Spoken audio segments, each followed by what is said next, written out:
balik meneh inde pawon kegiatan emak-emak di pagi hari. Lah dino iki aku ape masak sayur lodeh bung tak campuri tahu mateng cah. Lah iki kanggo bunge mang aku tuku wis bar godhokan tak irisi dawa-dawa kaya ngene soalnya aku luwih seneng nek dawa-dawa cah. Lah kanggo bumbune iki bumbu lodeh wis sering tak sepil nih videoku. Lah iki bumbune ape tak blender wae ben aku ki ra usah kesel-kesel ngulek ngono lho cah. Lah bar tak blender lembut terus tak gongso tak sori minyak goreng terus aromatike iki tak kei godhong jeruk. Lah nek bumbune iki wis mateng ngawune wis gak langu tak cemplungno bungku ki mang tak ora arik awor bumbune tak krengseng ben supaya rasane iki luwih meresap ngono lho cah.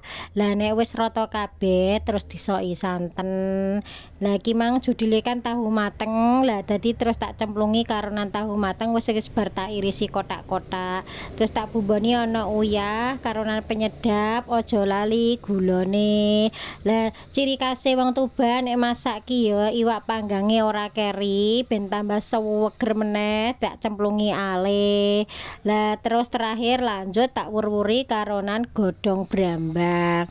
Lah wis nek ngene terus dangane iki dikebur-kebur terus ben supaya ora mumbul, dimasak nganti tanek ben supaya engko jangane ora cepet mambu nganti sore. Lah nek wis mateng terus dipateni kompore. Lah wis bar.